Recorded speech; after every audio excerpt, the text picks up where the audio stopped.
Muito boa noite a todos e a todas. Nós estamos começando hoje nosso primeiro webinar nesta noite, uma oportunidade única de conversarmos a respeito de um tema absolutamente fundamental. Antes gostaria de saudar aos amigos do Brasil, pero também me gostaria de saludar a los amigos de Hispanoamérica, de Latinoamérica, de habla hispana, de Argentina, de Chile, de México, de Puerto Rico, también a los amigos de todo el globo que están por acá con nosotros esta noche. Yo voy a pasar la palabra a Fátima también para que ella haga sus saludos a los amigos y amigas de Brasil y de Latinoamérica. Gostaria de, mais uma vez, dar boa noite a todos e todas. É um prazer tê-los conosco essa noite. Agradecer ao Carlos pela disponibilidade e generosidade de estar conosco nessa noite, trazendo um tema que é tão importante para todos nós. Meu espanhol para a fala não é bom, mas espero que os de fala de castelhana e espanhola possam entender, né, a minha saudação, e que nós tenhamos bons momentos juntos e possamos, ao final, fazer uma ótima discussão dos temas que vão ser tratados aqui. Então, mais uma vez, saudações a todos e que tenhamos uma excelente noite. Essa é uma oportunidade muito importante, uma vez que nós estamos isolados no meio a uma grande pandemia que assola a todos nós. Um momento de bastante aflição, mas que não precisa ser alguma coisa terrivelmente angustiante. Gostaria muito, então, de convocar a todos e a todas para fazermos desses momentos de importante troca de comunicação, um momento em que nós podemos transformar esse período em algo também saudável. Hoje, vamos falar um pouco a respeito não dessa situação triste, mas dessa possibilidade que o conhecimento humano e a tecnologia humana nos permitem, que é exatamente esse contato à distância. Por outro lado, é muito curioso que, ao mesmo tempo que nós temos tanto conhecimento, vivemos numa era de muita ciência, muita informação e de muita tecnologia, nós nos esquecemos de dados importantes do passado. Hoje, então, é o momento de nós fazermos uma espécie de celebração desse passado. O tema de hoje nos fala de uma importante faceta do mundo da ciência, em que ciência e religião se encontram e podem lançar alguma luz a respeito de um tema fundamental para a história dos temas que nós tratamos, em psicologia da religião, em psicologia anomalística, enfim, temas que envolvem as nossas crenças, as nossas experiências, muitas vezes estranhas, bizarras. E para celebrar, então, esta noite com um tema retrocedendo a um passado e lançando luz nova, conhecimento novo a dados do passado, nós gostaríamos, então, de agradecer muito a presença como conferencista nessa noite do nosso querido amigo, companheiro de décadas, professor Dr. Carlos Alvarado. Muchas gracias por aceptar nuestra invitación para hablar con nosotros hoy respecto de un tema que es fascinante, pero que todavía hemos olvidado tanto, que es hablar científicamente de nuestro pasado y de una fase de la historia de la investigación humana que es muy específicamente interesante por su correlación con aspectos de la religión, de las creencias humanas, de las experiências humanas. Muito bem, o nosso conferencista nem precisaria ser apresentado, mas como há algumas pessoas aqui que talvez não o conheçam, o professor Carlos Alvarado é, sem dúvida nenhuma, um dos mais importantes historiadores desses campos um dos mais importantes e produtivos investigadores na área da história, justamente da investigação psíquica, da pesquisa psíquica ou da psychical research. Então, Carlos, muitíssimas gracias por participar deste webinar, primeiro webinar, que é comemorativo de los primeros 10 anos de Interpsi em la Universidade de São Paulo. Então, para marcar esta data, le invitamos a ti para lá, uma vez que você é muito importante para nossa história personal. Muitas gracias. Le passo a palavra agora. Bueno, muchas gracias. Es un placer estar aquí con ustedes hoy. Primero, mis felicitaciones a Interpsi por el aniversario. Eso es un gran triunfo y sé que siguen adelante y tienen muchos planes para el futuro. También, pues, mis mejores deseos a todas las personas, ¿no? Espero que este virus tan desagradable no nos afecte a nadie aquí personalmente, pero es algo que está en el mundo entero y pues esperamos que la situación mejore bastante rápido. Para comenzar, pues quisiera decir algunas cosas en general de la charla que pienso presentar. Primero, yo no voy a hablar de por sí de la historia de la investigación psíquica. El tema más bien es las implicaciones que esa historia tiene, la forma en que esa historia se ha hecho en el pasado, los cambios en la historiografía de la investigación psíquica y su impacto en la psicología y el uso de mucha de esta literatura clásica para intereses investigativos actuales. Eso es un poco diferente a hacer un detalle, ¿no?, de los desarrollos específicos de la investigación psíquica, pero esperamos que eso se pueda hacer con otros conferenciantes en futuras presentaciones. Hay muchas personas ahora que están trabajando en este campo, en diferentes lugares, y es un buen momento, que me parece, para tener actividades de este tipo y poder resumir lo que se ha hecho y quizás hacer un inventario de lo que se necesita hacer. Una de las cosas que hay que hacer más es estudios de diferentes países que hace falta conocer mucho más. Y los países de Latinoamérica en general necesitan mucha más investigación de este tipo, porque tienen desarrollos sumamente interesantes, ¿no? Lugares como Brasil, como Argentina y muchos otros países. Así que ya se ha hecho trabajo, para hay que hacer mucho más. Lamentablemente no hay tantos historiadores que hagan este tipo de trabajo, y aún los países que han recibido mucha atención, como los Estados Unidos, Gran Bretaña y países en Europa como Francia y Alemania, a pesar de que ha habido muchos estudios importantes en los años recientes, especialmente en los últimos 20 años, hay mucho más que hacer. Cada año aparecen monografías nuevas, aún de estos lugares tan discutidos, en que se trata de temas que habían sido desatendidos anteriormente. Así que hay mucho más que hacer. Si vamos a la segunda diapositiva,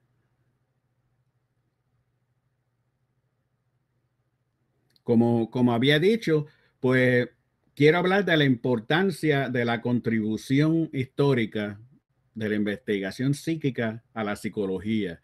Yo no sé cuánto la audiencia está familiarizada con la investigación psíquica. La investigación psíquica es un campo que surge en el siglo XIX para estudiar lo que hoy en día se llaman fenómenos paranormales, fenómenos psíquicos. También se usa el nombre de parapsicología, aunque hay diferentes usos de los dos términos, parapsicología e investigación psíquica. pero es el estudio de todos estos casos, ¿no? de supuestas telepatías, apariciones, casas encantadas, muchos otros fenómenos desatendidos usualmente por la ciencia. Se estaba tratando de hacer estudios sistemáticos, recopilar casos, hacer análisis. Y el siglo XIX es un momento bien importante, especialmente a finales del siglo en Europa, en donde estos estudios pues comienzan a formar una disciplina muy pequeña, y que continúa hoy en día también siendo muy pequeña. Pero como voy a discutir en la primera parte de esta presentación, aunque era una disciplina pequeña y marginal en el sentido de que muchos científicos y muchos historiadores no le prestaban mucha atención, hay muy buena evidencia para defender la tesis de que estos estudios afectaron a la psicología y aún a otros campos, y a la sociedad, a la cultura en general. Así que la primera parte pues va a ser eso, cómo está las historias de estos temas han defendido la importancia de la investigación psíquica hacia la psicología específicamente. Y la segunda parte pues sería la importancia actual de la literatura de la investigación psíquica clásica para las cosas que nos interesan actualmente. Con eso quiero decir, hoy en día pues hay muchas personas que siguen haciendo investigación de estos fenómenos y muchos pueden usar, aunque no lo hacen en el sentido práctico, ideas, procedimientos, las cosas que se han aprendido del campo en sus comienzos. Eso es algo que parece obvio, pero en general muchas personas no están familiarizadas con esa literatura y me parece que están perdiendo una buena fuente de ideas para guiar las investigaciones actuales. No quiero decir que todo tiene que salir de esta literatura clásica. Ciertamente es necesario tener cambios para tener una disciplina moderna que sea robusta y efectiva, pero es una combinación del pasado y del presente. Esa es la perspectiva, ¿no?, que quiero presentar. Y tengo unos ejemplos específicos que espero que ilustren pues, ese punto. La próxima, por favor.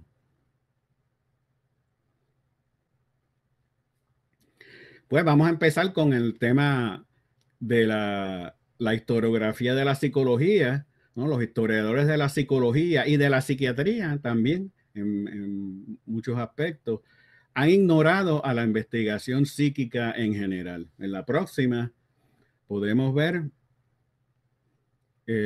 algunos ejemplos, ¿no? Estos son lugares en la red que usted puede accesar por su computadora, que son usados mucho aquí, especialmente en Estados Unidos, especialmente el lugar de Christopher Green, Classics in the History of Psychology, clásicos en la historia de la psicología. Esto es utilizado aquí en Estados Unidos mucho por estudiantes. O sea, es un recurso muy importante. Y si uno entra a ese website, como yo he hecho muchas veces, porque es sumamente útil, hay muy poco sobre investigación psíquica. Es un tema que es básicamente ignorado. En la próxima se puede ver otros ejemplos de esto cuando vemos los libros de texto de psicología. Especialmente yo estoy más familiarizado con los libros de textos americanos, pero lo que yo he visto de algunos otros países es similar.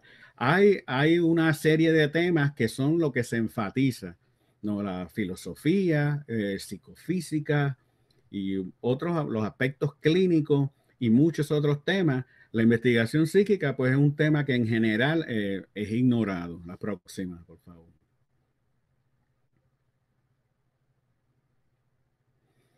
Este es un ejemplo clásico, mayormente de interés quizás en los Estados Unidos.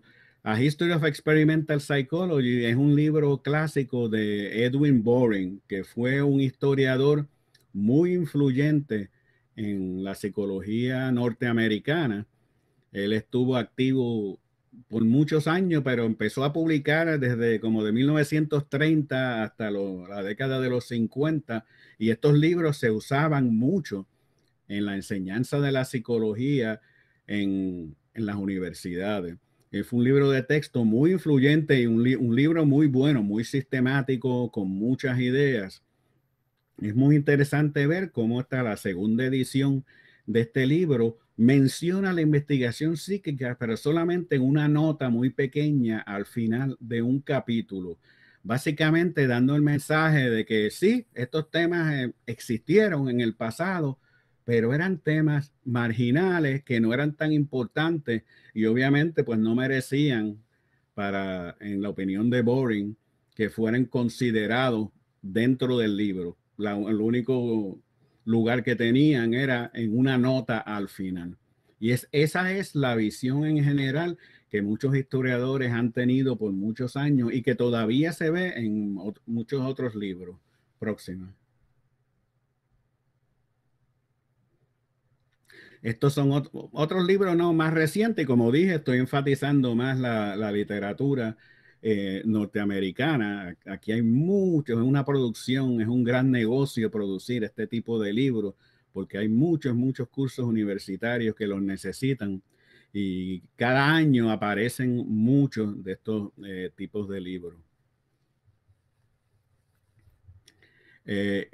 Como se puede ver, no ignoran completamente el tema, pero tampoco lo discuten en una forma importante, sino que es algo como que está ahí, pero no, el mensaje que los estudiantes reciben cuando utilizan estos libros es que la situación, pues, que el tema no es de gran importancia, que es algo con lo que yo no estoy de acuerdo, y vamos a discutir después más otros libros más recientes que dan una opinión diferente. Próximo.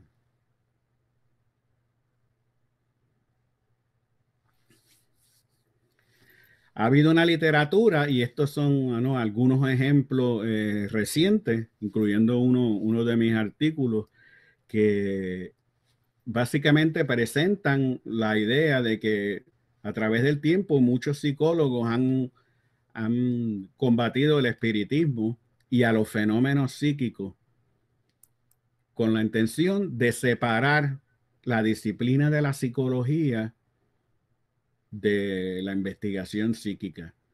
Ese es un acercamiento que hoy en día en sociología y en historia se utiliza el término boundary work, que sería como trabajo de fronteras. Es trabajo de la creación de fronteras, la creación de divisiones entre un campo y otro, o entre una idea y otra. Boundary work se presume que hay un grupo que tiene manejo de los recursos intelectuales y sociales relacionados con un tema y los utiliza para incluir o excluir ciertos temas. Y los temas que dejan fuera son temas como fenómenos psíquicos, que muchos psicólogos piensan que no solo que no son importantes, pero que también afectan a la psicología porque le dan una visión o una atmósfera de ocultismo que muchos psicólogos no quieren, porque ellos lo que quieren es reconocer el campo como una ciencia. Y por lo tanto, muchas de las cosas que hacen es excluir a los fenómenos psíquicos de cosas como congresos, publicaciones en revistas de psicología, y departamentos de psicología no contratan o no dan muchos recursos a personas que se dedican al tema. Hay muchas formas y muchos recursos que se utilizan para excluir ciertas influencias. Y esta literatura ha estado documentando eso. Por ejemplo, el artículo mío que aparece al final de la diapositiva, publicado en el 2017, es un artículo sobre la presencia de la investigación psíquica en los congresos internacionales de psicología, que fueron muy importantes entre 1889 hasta tiempos recientes. Todavía se llevan a cabo, pero entre el 89 y el 1900 a la investigación psíquica aparece en varios de esos congresos y en el último de ese congreso de 1900 que fue en París, ocurre una reacción muy negativa y sacan básicamente a la investigación psíquica de los congresos. Hay muchas críticas de muchas personas, muchos de ellos muy eminentes, en donde públicamente en el Congreso dicen que este no es un tema que pertenece, que hay que eliminarlo. Y cuando uno ve todos los libros de actas que aparecen después de 1900, las presentaciones sobre temas de investigación psíquica comienzan a desaparecer hasta el punto que en 1 o 2 años ya no hay casi nada. Y ese es uno de los efectos del boundary work, ¿no? Que es una expulsión de un tema. Próximo.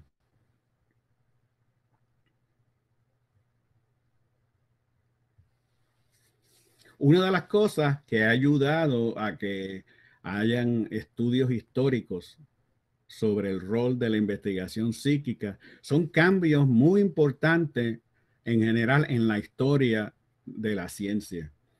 La historia de la ciencia, por lo menos desde los años de 1950 hasta recientemente, ha habido una corriente de estudios que el argumento que básicamente tienen es que muchas de estas ideas consideradas como marginales fueron muy importantes en el desarrollo de la ciencia. Como por ejemplo, los historiadores de la ciencia que hablaban mucho de cosas como la astrología, la alquimia, el hermeticismo, la magia en general, muchos campos con ideas que hoy en día pues, mucha gente no las acepta. Pero esas ideas, hay muchos historiadores defienden no que sean válidas las ideas. El argumento es que esas ideas crean otras ideas que ayudan al desarrollo de la ciencia o por lo menos causan una influencia. Como por ejemplo, ¿no? Idea, cuando se está hablando del movimiento de los astros, pues había muchas ideas sobre la perfección del círculo, que eran ideas más bien metafísicas. El círculo era una forma que hablaba mucho sobre la naturaleza del universo y ese tipo de ideas surge desde perspectivas más bien místicas y a veces ocultistas. Y muchas de esas ideas afectan a la astronomía y a algunas ciencias a tener desarrollo de ideas. La alquimia, hay estudios en donde muestran que personas como Isaac Newton leían y estaban muy involucrados con la alquimia y que muchas de esas ideas le dieron a él oportunidad de desarrollar otras ideas sobre física que se convirtieron en cosas aceptadas.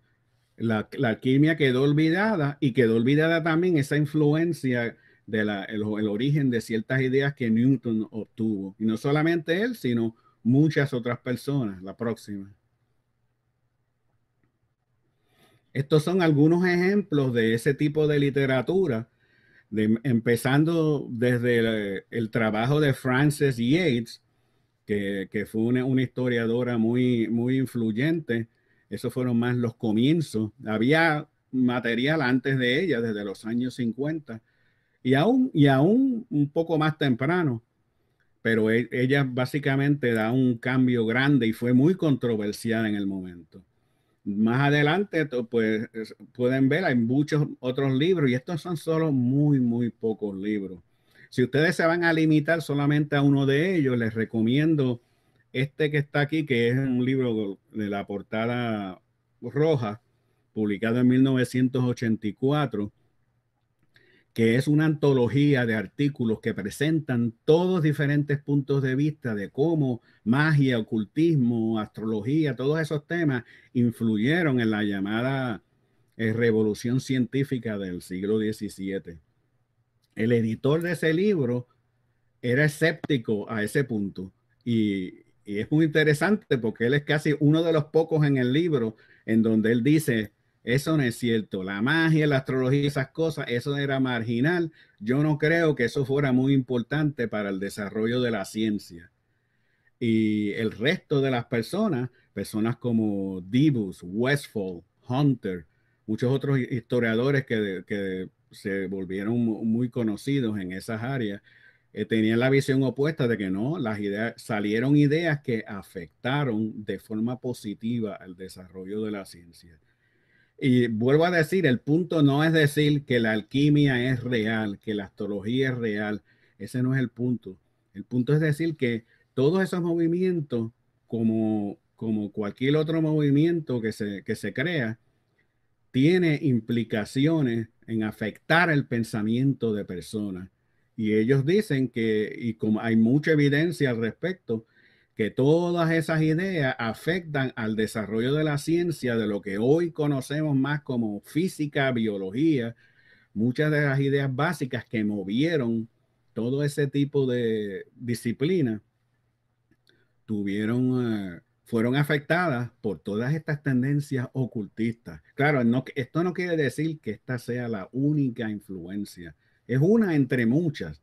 En historia, la visión siempre tiene que ser una compleja. Cuando hablamos de causas en historia, y eso siempre es algo un poco peligroso porque es algo tan difícil de determinar, estamos hablando de una multitud de influencias. Y lo que el argumento que se está haciendo aquí es que estas cosas ocultas, mágicas, místicas, son solo una corriente entre varias otras, pero una corriente de cierta importancia que no debe ser ignorada. Próximo.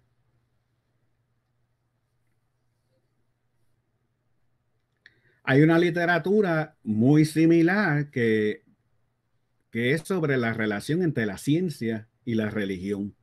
Y básicamente el argumento es que la religión no siempre criticó o estuvo en contra de la ciencia. La visión clásica es de los historiadores, es y este es un término que se utiliza mucho, de una guerra entre la ciencia y la religión, que la religión siempre se oponía a la ciencia y que siempre había obstáculos en el camino de todos los científicos por parte de la ciencia, ¿no? Porque los científicos decían cosas que no estaban de acuerdo con la Iglesia Católica, por ejemplo, y la Iglesia Católica tomaba medidas para excomulgar o hacer, cuando tenían más poder social en épocas anteriores, hasta poner en prisión a muchos de los científicos y obstaculizar el desarrollo del pensamiento científico. Lo que esta literatura está haciendo y que sigue muy activa actualmente, muchos historiadores haciendo investigación de diferentes países, diferentes lugares, es diciendo, no, esto no quiere decir que esto no exista y no haya existido. Por supuesto, ha habido muchos ejemplos de estas peleas, de estos obstáculos, pero dicen también, ha habido muchos ejemplos en los cuales la religión ha ayudado a la ciencia. Y lo que ha pasado es que ese tipo de cosas se ha perdido en la historia, y estos todos historiadores que ustedes, los que ven aquí en estos libros y muchos otros, están rescatando esa herencia histórica y como los otros estaban hablando de la magia y ocultismo, estos hablan del poder y la influencia de la religión en formas también positivas. Próximo. Todo ese tipo de idea empieza a cambiar la historia de la ciencia en general y empiezan a aparecer historiadores de la psicología que traen argumentos similares, pero en relación a la psicología en específico, que es lo que voy a enfatizar de aquí en adelante. Henry Ellenberger, en su famoso libro The Discovery of the Unconscious, el descubrimiento del inconsciente, que me parece que está en portugués, no sé si está en español. Yo lo he visto, yo lo he usado solo en inglés. Es un libro. El contrario, está en español y no está todavía en portugués. Pues, es una pena. Se publica en 1970. Quizás uno de ustedes pueda hacer la traducción, pero les va a tomar unos meses porque es un libro bien grueso, tiene mucha información. Y uno de los puntos que él hace es que las ideas que vienen del mesmerismo, la idea del magnetismo animal y cómo el magnetismo animal, que era una fuerza universal que podía ser canalizada de una persona a otra y se usó al principio para curaciones y más adelante pues se empezó a relacionar con cambios de conciencia, ¿no? La inducción del trance, fenómenos psíquicos de diferentes tipos. Él básicamente es el argumento que el mesmerismo fue sumamente importante para el desarrollo del concepto de la mente inconsciente y también para algunas ideas de la psicoterapia. Eso otras personas lo han desarrollado aún más. Lo mismo con el espiritismo. La investigación psíquica también es incluida por Ellenberger, o los fenómenos específicos como la escritura automática, como pueden ver aquí en la cita que presento. Y el libro es bien impactante porque ese no es el único tema que él desarrolla, ¿no? Si ustedes ven los capítulos, el libro tiene mucha información sobre Freud, sobre Jung, sobre muchas otras figuras importantes. Pero este es un tema que en esa época, 1970, cuando aparece, es algo nuevo, es algo que no se había discutido mucho. Y él empieza a tener un impacto en las personas, como van a ver ahora en la próxima diapositiva. Adam Crabtree, en cierta forma, sigue el trabajo de Ellenberger, pero en este libro de él, que es Desde Mesmer a Freud, él desarrolla en específico el mesmerismo, el espiritismo, la investigación psíquica, los fenómenos parapsicológicos. Ese es el tema bien específico del libro. Y básicamente trata de presentar, usando literatura de muchos países, de Alemania, de Italia, de Gran Bretaña, de Francia específicamente. Francia era el país del mesmerismo, ahí es donde más, el país que más ha publicado cosas sobre mesmerismo ha sido Francia. Y desarrolla ese tema mucho más que Ellenberger, pero está basado en la idea básica de Ellenberger. Y este aparece en el 1993, publicado por Yale University Press, que es una editorial muy prestigiosa aquí en los Estados Unidos. Eso lo ayuda a que esta idea pues se difunda más. Y similar a Ellenberger, pero con mucho más detalle, él dice que el mesmerismo y los intentos por explicar fenómenos como el trance mesmérico o las llamadas mesas giratorias, que fueron muy importantes en el espiritismo, ¿no? Personas que se reunían alrededor de mesas y las mesas se empezaban a mover. Y dice que todos esos temas afectaron el desarrollo de ideas sobre el inconsciente. Muchas personas querían explicar esos fenómenos y en base a esos fenómenos desarrollan ideas de cómo la mente inconsciente trabaja, y eso llevó a muchas otras ideas y eventualmente ayudó a la psicología para desarrollar ese concepto del inconsciente, que es básicamente, muchas personas dicen, bueno, ¿fue el inconsciente, fue un descubrimiento o fue una invención?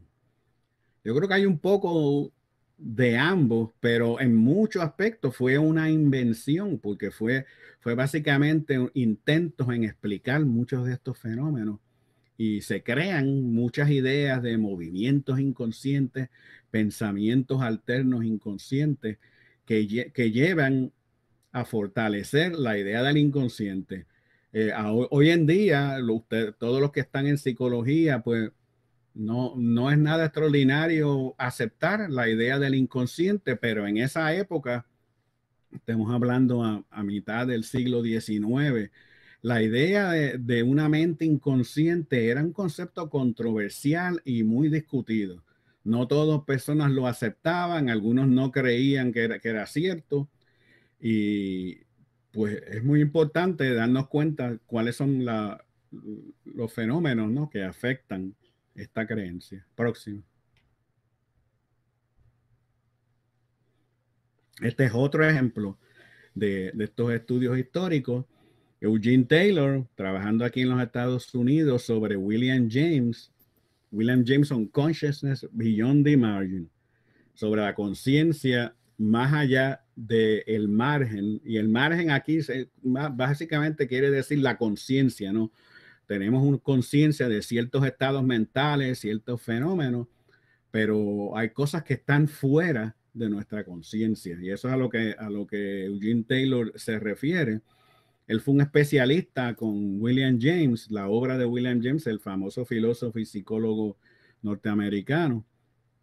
Pero uno de los puntos que él hace en ese libro es que muchos de los estudios de la investigación psíquica en Europa, especialmente los que se hacían por la Sociedad de Investigaciones Psíquicas de Inglaterra, fueron muy importantes para estos desarrollos de la idea del inconsciente, como voy a decir más adelante. Y esa literatura que salió de allí a través de William James y algunos otros, trajo a los Estados Unidos, dice Taylor, mucha información sobre el inconsciente y la psicoterapia hacia ese país. Esa información venía mayormente de Francia. Básicamente él dice, hay muchos canales de información y uno de ellos fue a través de la investigación psíquica. Y él habla mucho, ¿no?, de cómo William James, muchas de las ideas básicas de William James se basan en el trabajo de algunos de los pioneros de la investigación psíquica, como Frederick Myers, que voy a mencionar después. Próxima.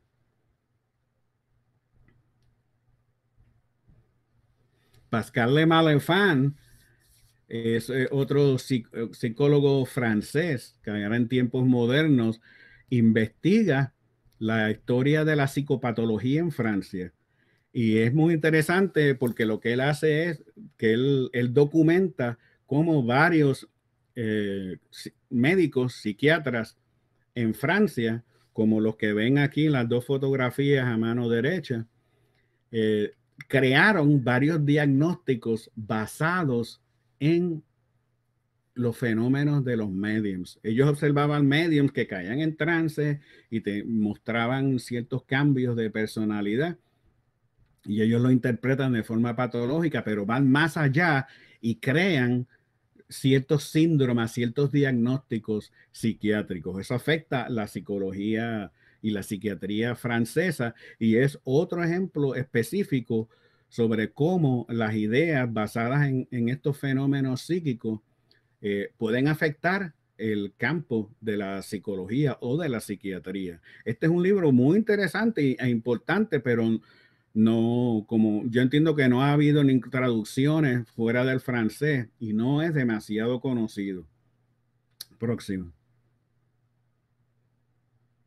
Otro libro francés también de mucha importancia es este libro de la psicóloga Plas y básicamente ella habla de lo que ella dice es el nacimiento de una ciencia humana. La psicología, los psicólogos y lo psíquico maravilloso. Eso era lo psíquico maravilloso era un tema, una expresión que se usaba en Francia para hablar de fenómenos parapsicológicos.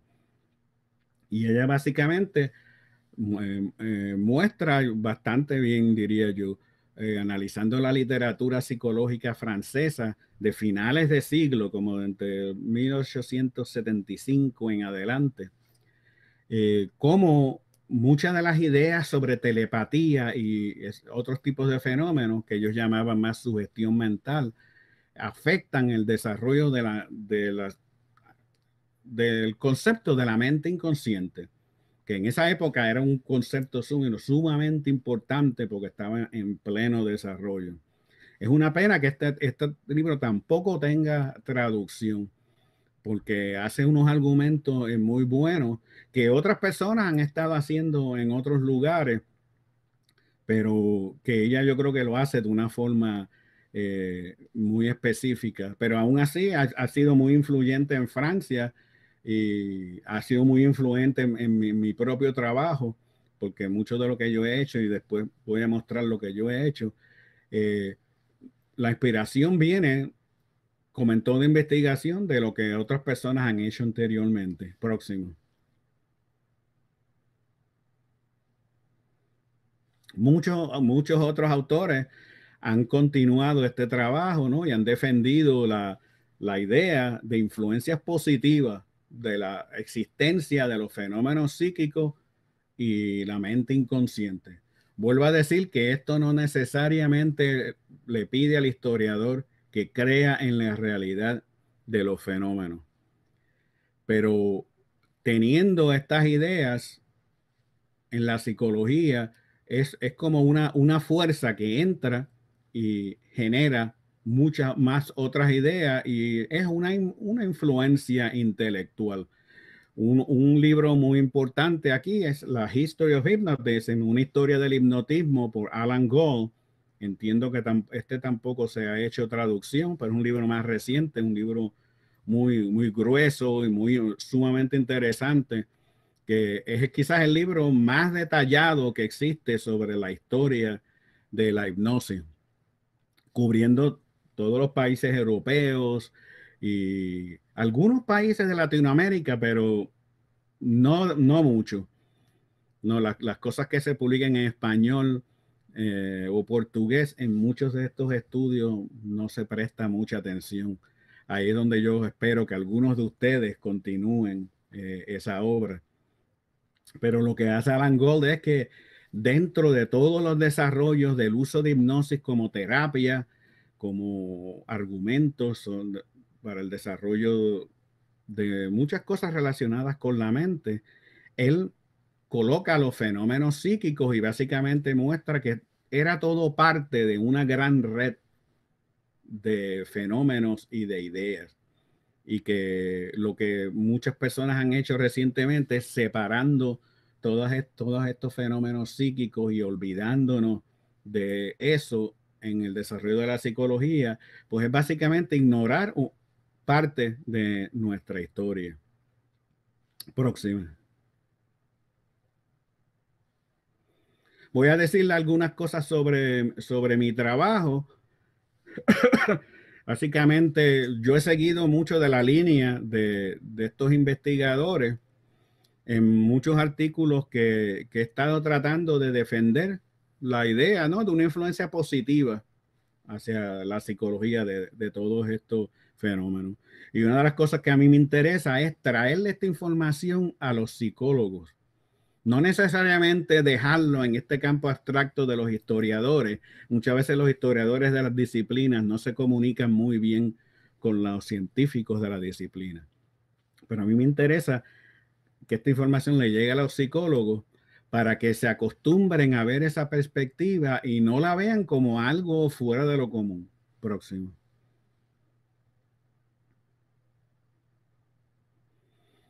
Mi artículo inicial sobre ese tema, por eso yo lo publiqué en el Journal of Trauma and Dissociation, la revista de trauma y disociación. No es una revista de historia, es una revista de la discusión de disociación, o sea, fenómenos como amnesia, absorción, hipnosis también cae ahí y el trauma. Mayormente lo que aparece en esa revista son cosas clínicas, ¿no? La disociación como un disturbio mental que afecta, es una enfermedad que afecta a muchas personas. La mayor parte de lo que aparece en esa revista es de ese estilo.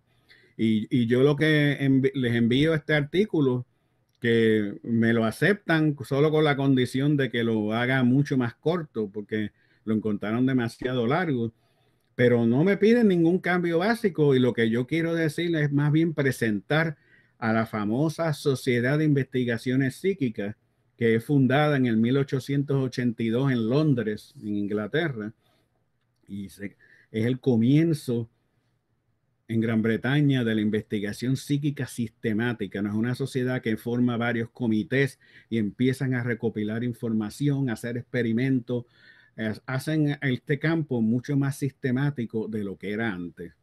Y con el tiempo otras sociedades en otros lugares, como en Alemania y en otros sitios, empiezan a surgir. Y básicamente lo que yo trato de decir aquí es que ellos no solamente exploraron fenómenos como la telepatía, que es lo que actualmente se conecta, ¿no?, con la historia de la investigación psíquica, que es telepatía, casos de mediums, casos de apariciones. Eso es cierto, ellos hicieron mucho de eso, pero también investigaron muchos casos de fenómenos disociativos. Próxima. Tengo varias ilustraciones sobre la sociedad. La próxima, por favor.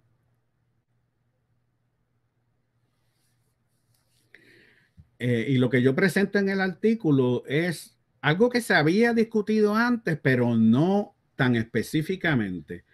Es que esta sociedad de investigaciones psíquicas, es el primer intento institucional, como un grupo de personas en Gran Bretaña para estudiar la disociación sistemáticamente. Yo asumo que ustedes están relacionados, ¿no?, con el concepto de la disociación, un proceso mental en el cual separamos de nuestra conciencia sensaciones físicas, pensamientos, recuerdos, muchas veces por el trauma. ¿No? Un gran trauma nos lleva a veces a perder nuestro sentido de identidad, cosas de ese estilo. Pero la disociación incluye muchos otros fenómenos. Yo hago un análisis de las actas, los proceedings de la sociedad entre 1882 y 1900 y encuentro lo que ustedes ven aquí, que la hipnosis era la discusión más frecuente, lo cual no es sorprendente porque muchas personas en esa época, especialmente por la influencia de Charcot de Francia, están haciendo estudios de hipnosis, pero también hay mucha discusión sobre mediunidad, automatismos. El automatismo son funciones automáticas que el cuerpo hace o la mente hace. Voy a hablar un poco más sobre eso después. Y varios otros fenómenos que ellos documentan. O sea que no es solo lo paranormal lo que ellos estudian, sino también fenómenos puramente psicológicos y disociativos. Y eso, claro, tiene un gran impacto. Próximo.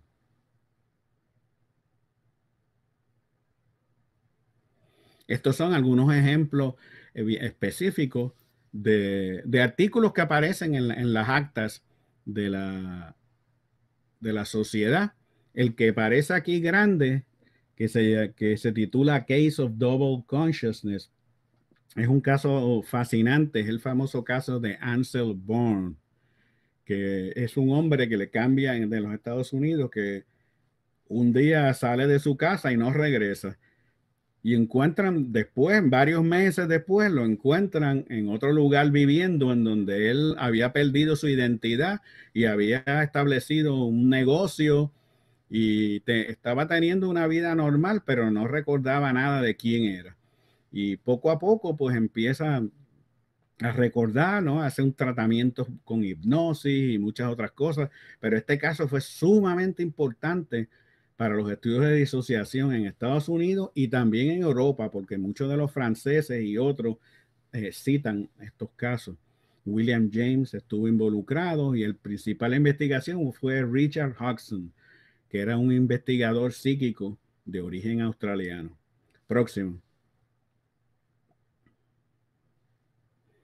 También muy importante eran los estudios de hipnosis de Edmund Gurney, que también hizo muchos estudios de telepatía, pero publicó varios artículos sumamente importantes informando experimentos que él realizó, en donde una de las cosas que él documentó era la memoria específica del estado de conciencia.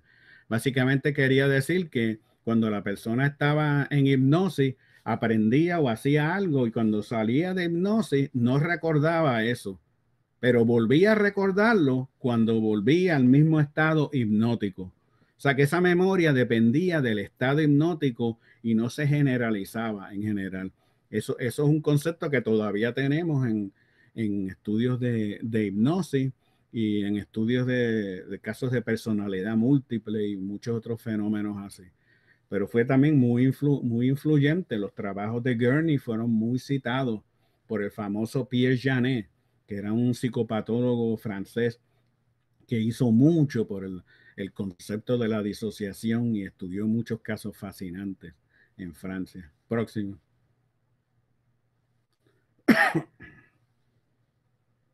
Uno de los más importantes dentro de la sociedad es Frederick Myers, que él era un estudioso de los clásicos, de la literatura clásica, pero que se vuelve psicólogo por su interés en la mente y crea el concepto de la mente subliminal y habla del yo subliminal. Básicamente es el inconsciente, pero es un inconsciente que no asume patología.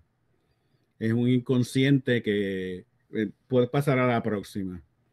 Es un inconsciente que no solo está relacionado con parálisis o con problemas somáticos, como el trabajo de muchos otros clínicos, pero que también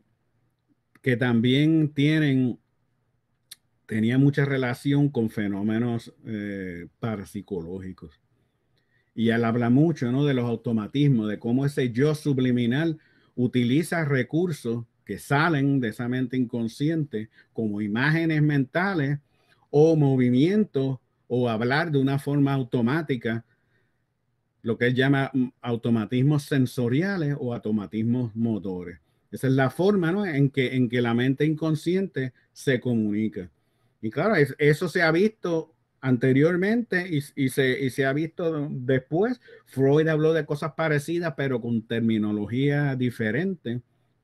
Y muchos otros clínicos también han discutido. Pero las ideas de Myers fueron muy, muy importantes, aunque fueron rechazadas porque él lo mezclaba todo con los aspectos parapsicológicos y muchos de los psicólogos en esa época no querían saber de eso. Próximo. Aquí vemos el libro clásico de Myers, La personalidad humana y su sobrevivencia a la muerte corporal, que aparece en 1903, después que Myers muere. Pero algunos de los colegas ponen, él había dejado casi todo el libro ya escrito y lo reúnen, y básicamente lo que él dice en este libro es que este yo subliminal está a cargo de lo que ocurre durante hipnosis, histeria, la creatividad, los sueños, pero también la mediunidad y la telepatía. O sea, lo parapsicológico cae dentro de lo psicológico y tienen en común ese yo subliminal.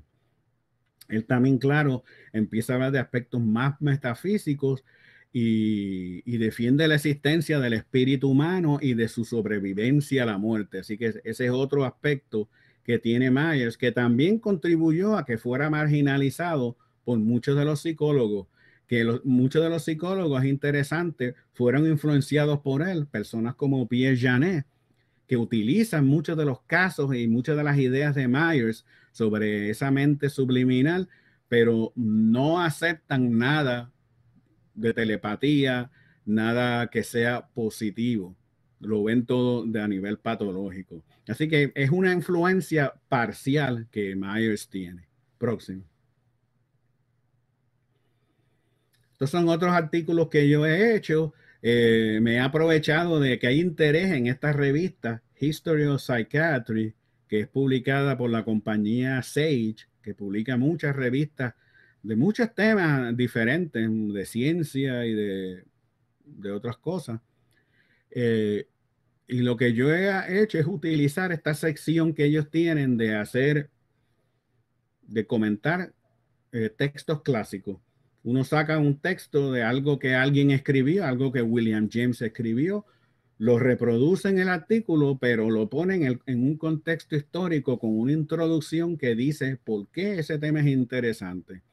Y yo ya he hecho eso con William James, con Cesare Lombroso de Italia, Joseph Maxwell de Francia, y Alfred Binet de Francia también. Y el argumento mío básicamente es que todas estas personas fueron influidas por la investigación psíquica y que por lo tanto ese tema de la investigación psíquica es parte de la historia de la psiquiatría, y por eso es que yo lo estoy presentando en esa revista. Y hasta ahora pues ha sido muy exitoso. Ya he publicado como unos 10 artículos que nunca me han rechazado nada. y tienen mucho interés en los aspectos culturales y sociales del estudio de la mente y el comportamiento humano. Próximo.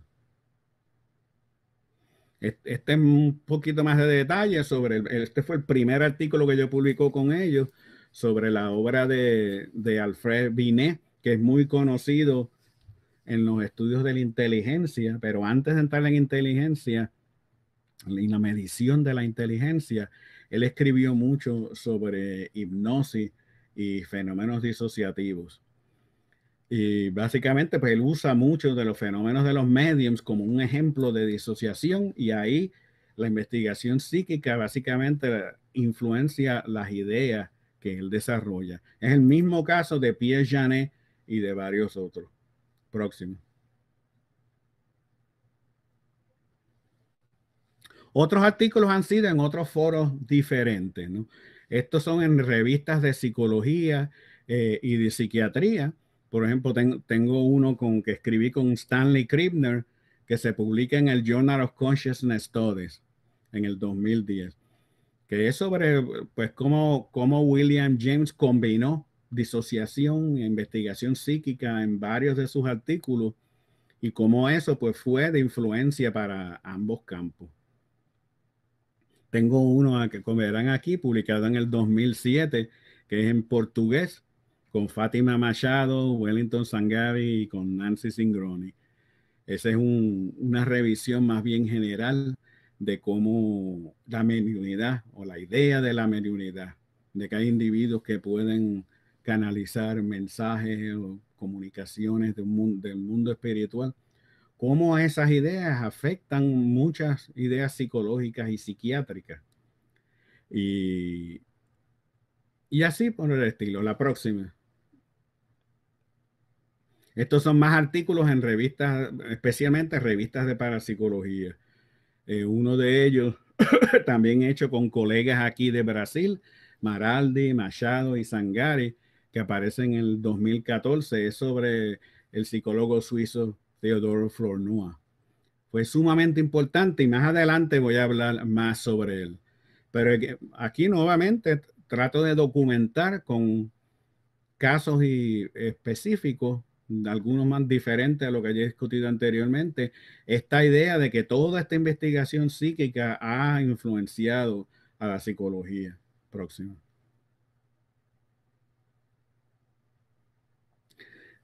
Esto es muy importante para volver a decir que yo no estoy diciendo que la investigación psíquica, los fenómenos paranormales han sido lo más importante en la historia de la psicología. Ese no es el mensaje. Lo que estoy diciendo es que es una de las influencias, una de muchas influencias que afectan a la psicología.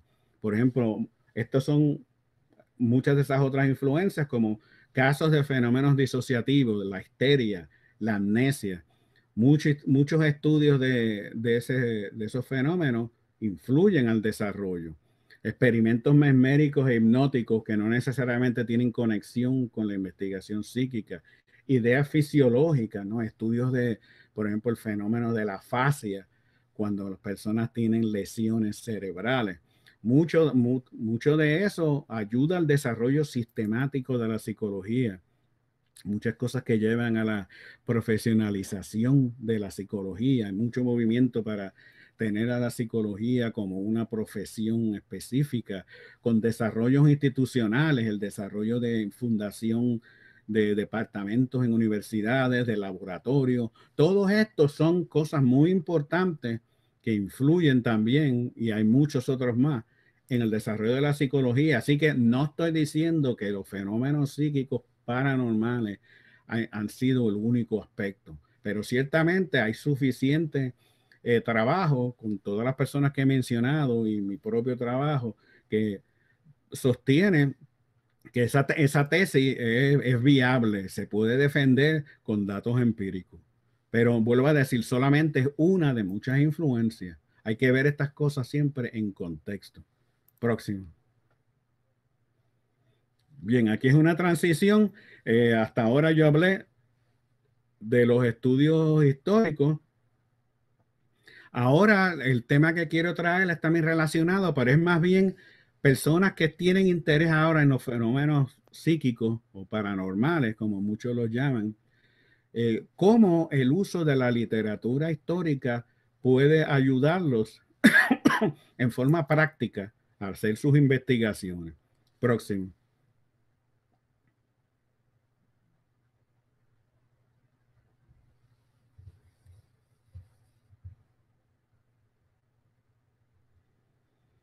El punto aquí que es algo en cierta forma obvio, porque muchas personas han utilizado esta literatura por mucho tiempo, pero no, lo que es obvio muchas veces se olvida.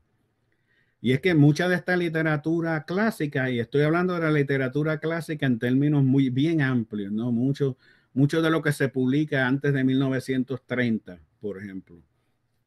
Claro, no todo es clásico en el sentido de ser fundamental, pero estoy usando el término clásico de una forma más amplia. Se puede haber muchos ejemplos de evidencia de procesos psíquicos de esta literatura.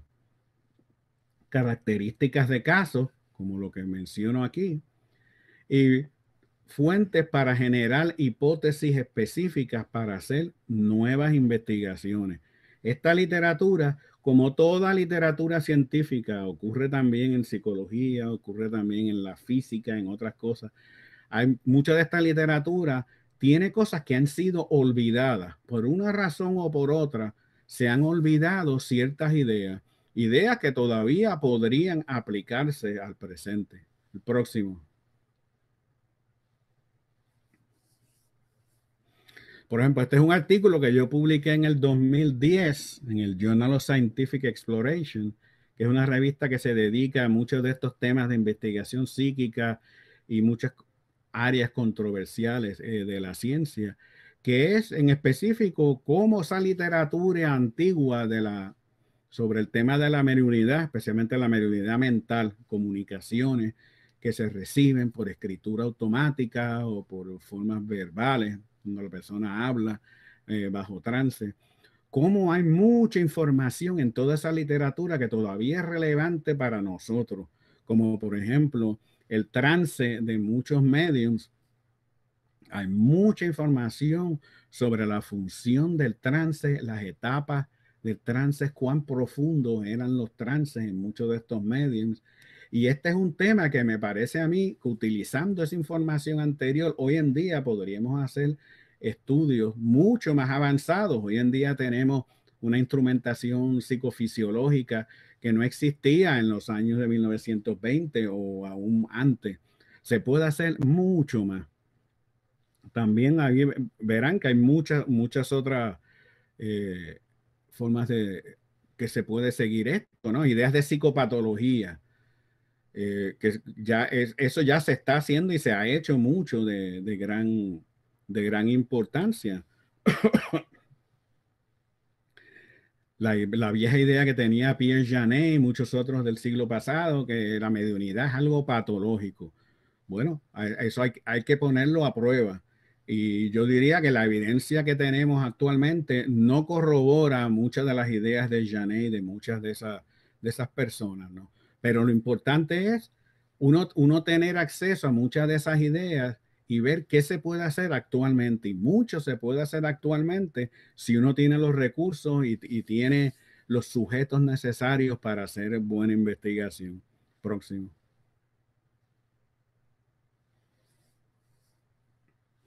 Un caso que es un caso clásico, se publica en 1920, el psicólogo suizo Theodore Flournoy publica este libro que entiendo que no hay traducción tampoco ni al portugués ni al español. De la India al planeta Marte, un estudio de un caso de sonambulismo con glosolalia. Y este es el caso de una medium que él llama Helen Smith, pero aquí pueden ver el nombre verdadero de la medium, que tiene unas comunicaciones muy interesantes y él se dedica a través de muchas sesiones con la medium a recopilar lo que ella dice y a analizarlo.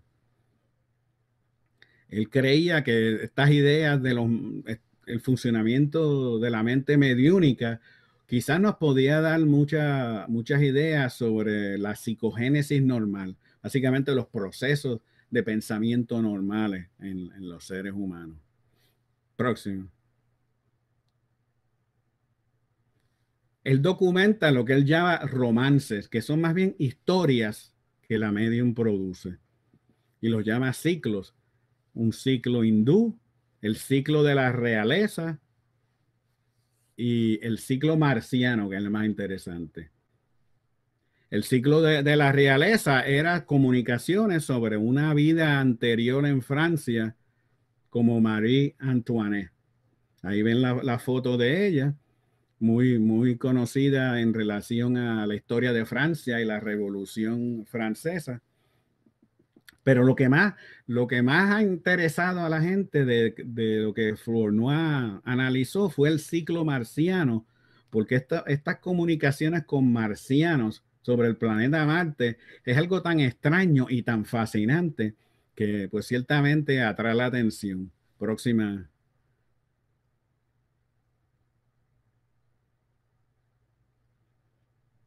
Estos son dibujos y pinturas que la medium produce. Ella decía que ella se sentía transportada hacia el planeta Marte. Y una vez estando allí, ella veía cosas y esto era parte de lo que ella vio. Muchas visiones de personas y lugares en Marte. Próxima. Todo esto recopilado por Flournoy cuidadosamente. La medium produce un lenguaje escrito y hablado. Ella lo hablaba, pero también lo escribía. Lo interesante es que ellos al analizar esa lengua nueva, ¿no? De Marte, encuentran que es derivada del francés, hasta el punto de que pueden básicamente hacer traducciones.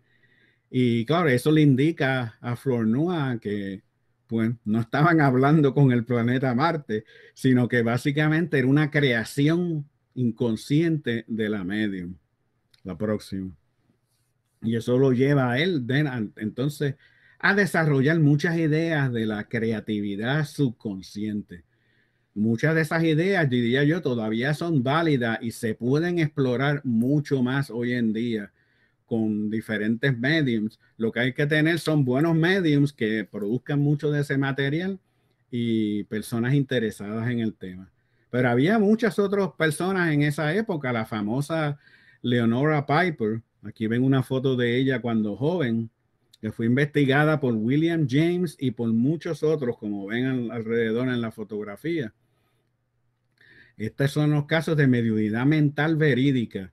Mensajes que la señora Piper daba tenía información específica, muy diferente al caso que Flournoy reporta, en donde lo que decía la medium Smith no se podía corroborar. Lo que ella decía, pues, era interesante, pero parecían fantasías. No hay nada que se pueda corroborar.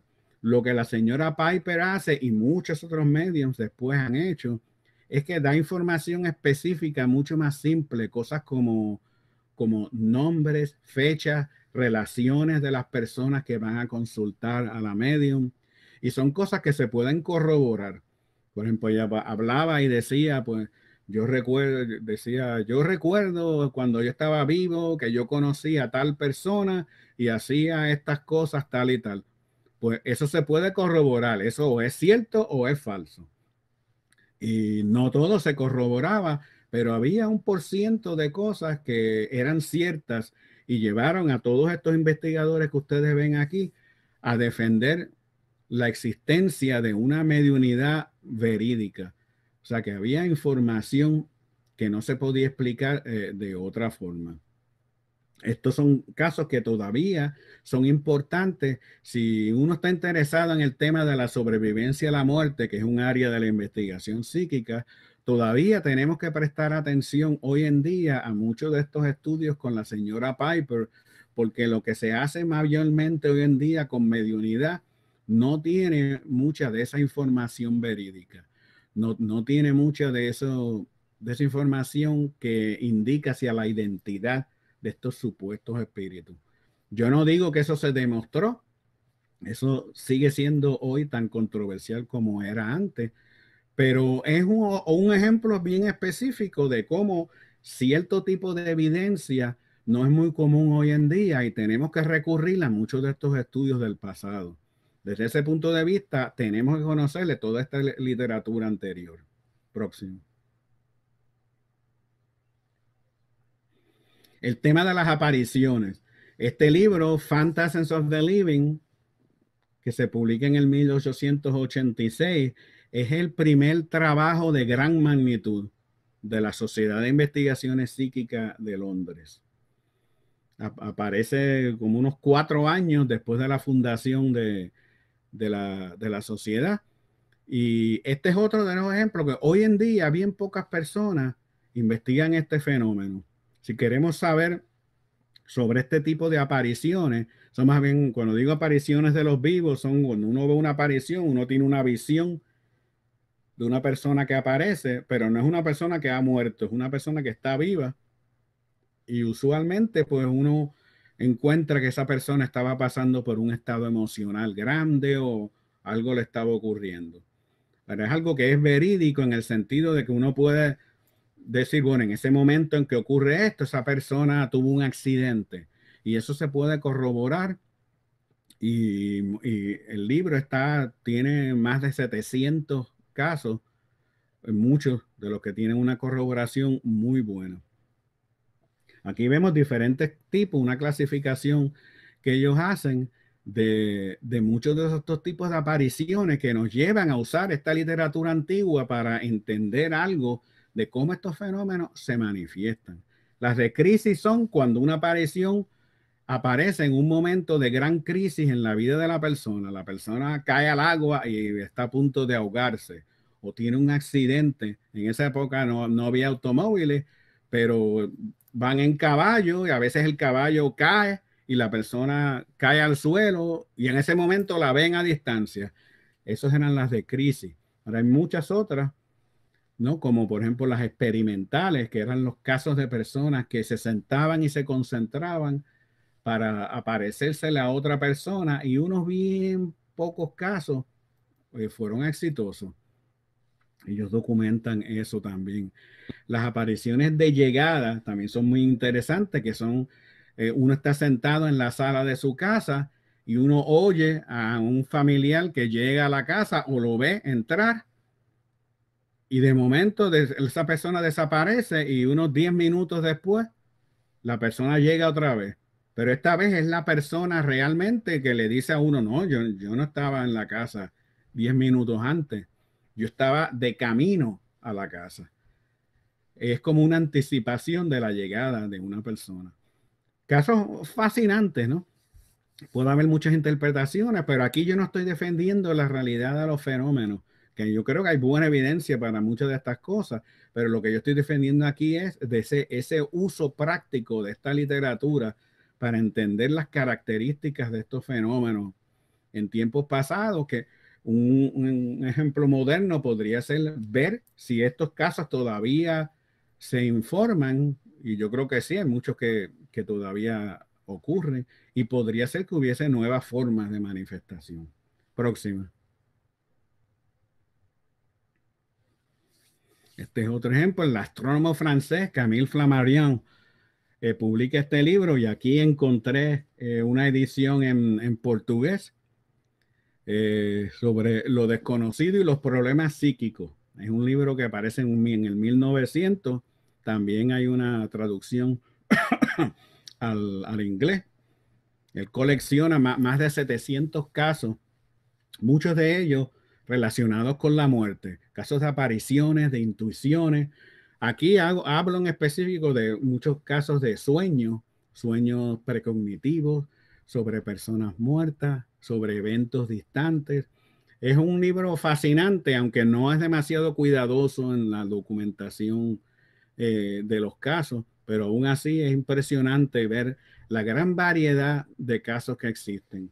Nuevamente, todo esto puede inspirar, y creo que ha inspirado algunas investigaciones, pero mucho más se puede hacer con esta literatura para darle seguimiento a estos problemas. El próximo. Ya nos estamos aproximando al final. Esta es una medium que a mí me interesa muchísimo, es la italiana Eusapia Paladino, una medium de efectos físicos. Empieza en Italia, pero tiene sesiones con investigadores de muchos otros países, en Inglaterra, en Francia, va también a los Estados Unidos. Y lo presento aquí porque el caso de ella es bien interesante en el sentido de que se hicieron muchas cosas muy específicas, análisis de psicología, de psicopatología, análisis fisiológico, psicofisiológico, análisis físico. Este es hasta donde yo sé, uno de los primeros casos. Bueno, habían unos casos más antiguos, pero es un caso bastante bien documentado de cómo cuando hay una levitación de una mesa, el peso de la medium aumenta.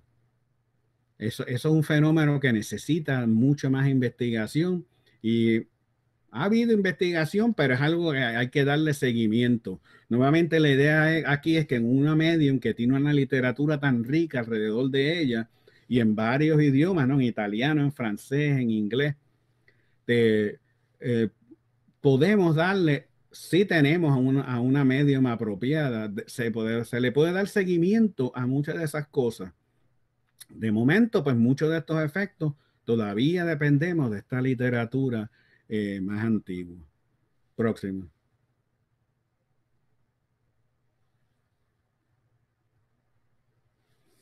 Es posible que este sea mi último ejemplo. Es un caso de este hombre que está en Francia, era un novelista, un crítico de arte, y fue investigado porque él tenía, decía Eugene Osti, un investigador francés, unas facultades extrasensoriales bien precisas. Él se paraba frente a la gente y decía cosas sobre las personas y muchas personas decían, todo eso es cierto. Lo que hace este estudio, que aparece en francés en 1926, es que él clasifica cómo este hombre recibía esa información. Y ese es lo que a mí me interesa, ¿no? Que es cómo son los mecanismos psicológicos de la recepción de esta información. Se han hecho estudios después de esto, pero yo no sé de nada que sea tan detallado y que tenga unas descripciones tan específicas como lo que Oski hizo en Francia. Y él hablaba de los diferentes mensajes que venían a esta persona por imágenes mentales. Algunas eran visuales, otras eran otro tipo de imágenes, por emociones, a través de recuerdos. El recuerdo, a veces él decía, esto me recuerda tal y tal, y era el nombre de una persona que él conoció unos años atrás, que era bien parecido al nombre de la persona que él estaba tratando de dar información. Cosas así. Y clasifica, ¿no?, el diferente tipo de las imágenes visuales, imágenes estáticas como una pintura o imágenes como si fuera una cinta cinematográfica en movimiento. Y aparentemente este señor tenía muchas habilidades imaginales. Y vuelvo a decir nuevamente, teniendo acceso a personas así, hoy en día se podría hacer mucho. Podemos buscar mucho de este tipo de información para hacer investigaciones modernas que se han hecho, pero aún no se ha podido dar, o no le han dado seguimiento a muchas de esas otras cosas. Es un aspecto sumamente práctico del uso de esta literatura antigua, ¿no? Esta es la segunda parte de cómo yo veo la importancia del aspecto histórico en general. La próxima, y estamos ya casi al final, me parece. La próxima sería también el buscar explicaciones convencionales a muchos de estos fenómenos, ¿no? No todo lo que parece ser paranormal es paranormal. Y muchos de estos investigadores de ayer, como los autores de Phantasm of the Living, Gurney, Myers y Podmore, nos presentan en su libro, que dan análisis de muchos testimonios, uno de los capítulos habla en gran detalle cuáles son los problemas en la evaluación de testimonio. Cosas como errores de observación, de narración y de memoria. Que hay personas que a veces recuerdan unas cosas en un momento, pero un año después siguen haciendo el cuento y empiezan a sustituir los eventos y distorsionan todo, ¿no? Son cosas que hay que considerar y esto se aplica a todo este tipo de fenómenos. Esta literatura anterior tiene mucha consideración de todos esos factores. Muchos de estos investigadores, antes de concluir que algo era paranormal, analizaban todas estas explicaciones convencionales para entonces defender que había algo que parecía ser un proceso nuevo de percepción o de fenómeno físico. La próxima. Eso ya pues termina los ejemplos que yo quería presentarles. Es muy poco tiempo para entrar en muchos de los detalles de todo el tema que he estado discutiendo.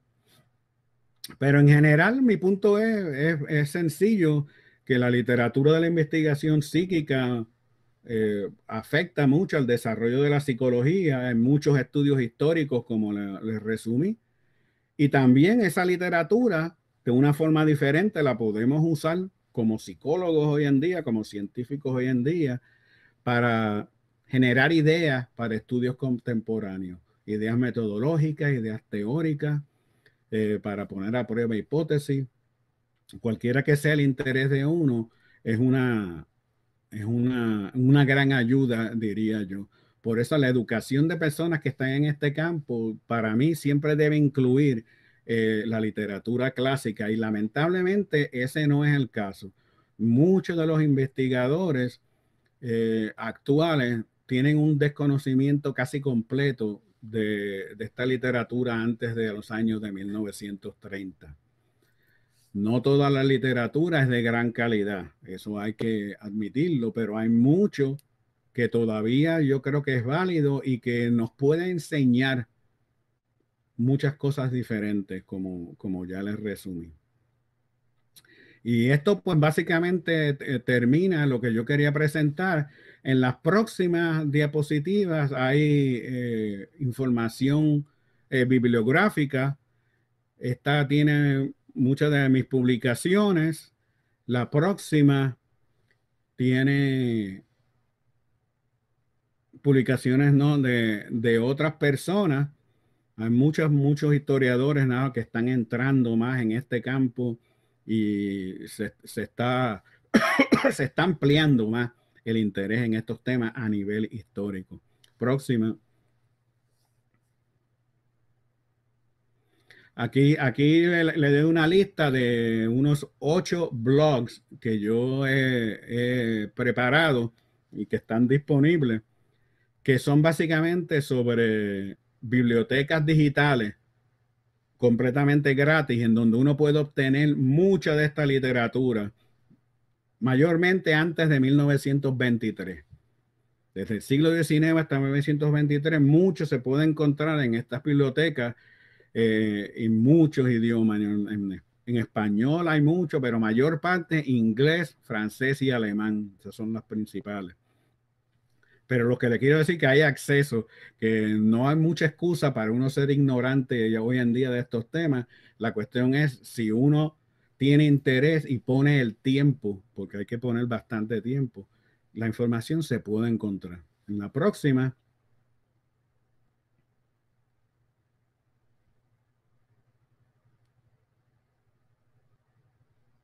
Bien, más recursos bibliográficos. Estos se pueden encontrar en línea.